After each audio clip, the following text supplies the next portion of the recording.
जय श्री राम।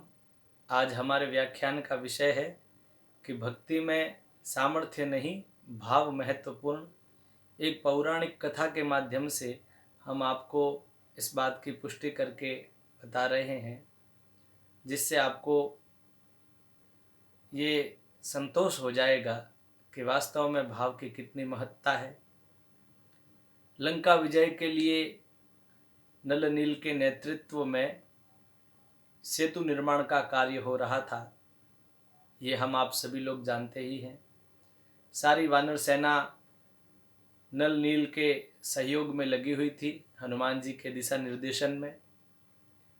वहीं पर एक शिला पर बैठी हुई गिलहरी भी ये सारा दृश्य देख रही थी और मन ही मन सोच रही थी कि प्रभु के सेतु निर्माण के इस कार्य में, लंका विजय के इस कार्य में मैं अपनी तरफ से क्या योगदान कर सकती हूँ।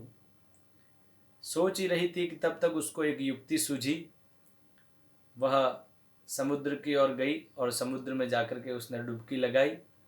डुबकी लगा करके बाहर आकर के रेत में अपने आप को लोटपोट किया और फिर जाकर के जहाँ पुल निर्माण हो रहा था उन पत्थरों पर जाकर के वो अपने आप को शरीर को झाड़ने लगी। तो ये क्रम असंख्य बार चलता रहा। फिर वो आती, फिर समुद्र में डुबकी लगाती, फिर रेत में लोटपोट होती, फिर जो है निर्माणाधीन सेतु के ऊपर जाकर के अपना शरीर झाड़ देती। दूर बैठे प्रभु श्री राम ये सब देख रहे थे, निहार रहे थे और उन्होंने हनुमान जी को कहा कि उस गिलहरी को लेकर के आओ। हनुमान जी प्रभु श्री राम की आज्ञा से गिलहरी को लेकर के आए। गिलहरी से प्रभु ने पूछा बड़ी उत्सुकता के साथ, आप वहाँ सेतु निर्माण जहाँ हो रहा है वहाँ आप क्या कर रही है? तो गिलहरी ने कहा, मैं भी अपना योगदान दे रही हूँ, जितनी जैसी मेरी सामर्थ्य है उसके अनुसार मैं अपना योगदान दे रही हूँ। तो प्रभु ने पूछा, आप वहाँ कर क्या रही है, किस प्रकार का योगदान दे रही है? तो गिलहरी ने कहा, मैं समुद्र में जाती हूँ, डुबकी लगाती हूँ, वहाँ से बाहर आती हूँ और सूखी रेत में लोटपोट हो जाती हूँ। जो रेत के कण मेरे शरीर पे लगते हैं वो जाकर के मैं उन निर्माणाधीन जो पुल है, उस पुल के जो पत्थर है उसके बीच में जो जगह है, खाली जगह, उसमें मैं वो मिट्टी डाल रही हूँ।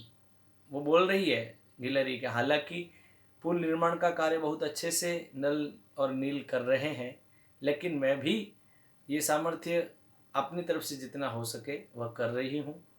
और चूंकि दो पत्थरों के बीच में खाली जगह रह जा रही है तो आपके सुकोमल चरणों को कहीं कष्ट न हो चलते समय, इसलिए उसको मैं समतल करने का प्रयास कर रही हूँ।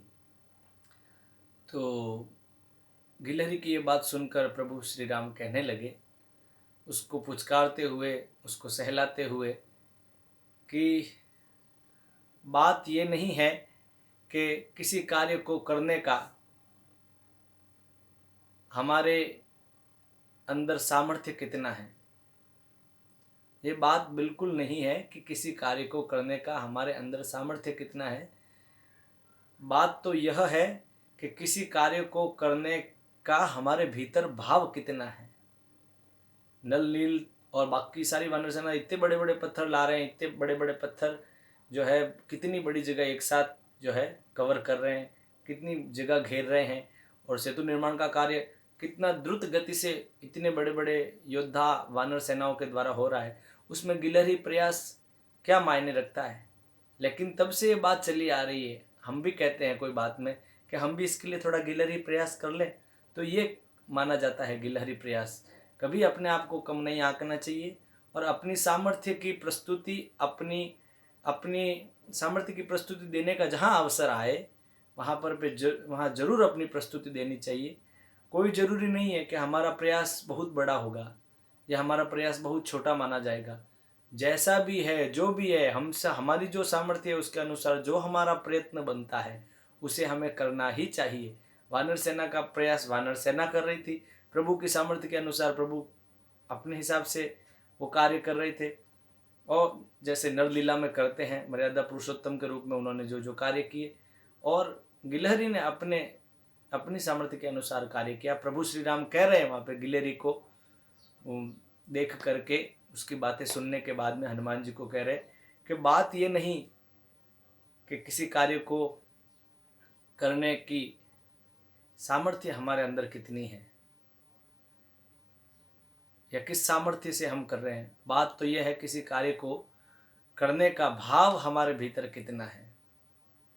ये बिल्कुल भक्ति के मार्ग में ये बिल्कुल कतई मायने नहीं रखता कि किसी कार्य को करने का हमारे भीतर सामर्थ्य कितना है, जबकि मायने ये रखता है कि किसी भी कार्य को करने का भाव हमारे भीतर कितना है। ये बहुत महत्वपूर्ण बात है। और भाव यदि सच्चा है तो कहते हैं ना, यदि आस्था है तो बंद द्वार में भी रास्ता है। भावेषु विद्यते देव, भाव भगत की राबड़ी मीठी लागे वीर, बिना भाव कालू कहे कड़वी लागे खीर। तो बात तो भाव की है। गिलहरी की जो सामर्थ्य थी उसने वो कार्य किया। वानर सेना गिलहरी से बहुत बड़ी है, तो उनकी जो सामर्थ्य थी उन्होंने वो कार्य किया, लेकिन प्रभु की सेवा में सबने अपना कार्य किया। इस बात को मैं वर्तमान के परिप्रेक्ष्य में भी यदि कहूँ तो कोई व्यक्ति सोचे कि वो आदमी करोड़पति है, उसने कोरोना में इतना योगदान दिया है, तो उसने कोरोना में इतना योगदान दिया क्योंकि वो उतनी क्षमता रखता है। आप यदि कम सामर्थ्यवान है तो आप अपने अनुसार उतना योगदान दीजिए। आपको ये नहीं कहा कि उस व्यक्ति जितना आप योगदान देंगे या उतने करोड़ों में आप योगदान देंगे तभी आपका योगदान माना जाएगा। उसकी सामर्थ्य के अनुसार उसका योगदान महत्वपूर्ण है, आपकी सामर्थ्य के अनुसार आपका योगदान महत्वपूर्ण है। इसलिए कहने का अभिप्राय है, इस पौराणिक कथा के माध्यम से गिलहरी, राम जी, नल नील, हनुमान जी, इन सब के माध्यम से ये बात, ये पौराणिक कथा, ये दृष्टांत, इसका महत्व यही है कि कार्य को करने में सामर्थ्य ज़्यादा महत्वपूर्ण नहीं है जितना महत्वपूर्ण भाव है, और विशेषकर भक्ति मार्ग में। उसके बाद में गिलहरी को प्रभु ने छोड़ दिया, वह पुनः अपने कार्य में लीन हो गई। और इतनी बढ़िया हमें ये सीख मिल गई है इस कथानक से। हम भी चाहेंगे कि आप ज़रूर अपने जीवन में भी इस बात को इम्प्लीमेंट करेंगे, अंगीकार करेंगे कि हमारी जो सामर्थ्य है, हमें जो भगवान ने सामर्थ्य प्रदान की है, सच्चे भाव से हम सच्चे अर्थों में किसी भी सद्कार्य में अपने आप को अपनी सामर्थ्य अनुसार जरूर प्रस्तुत करेंगे। जय श्री कृष्ण।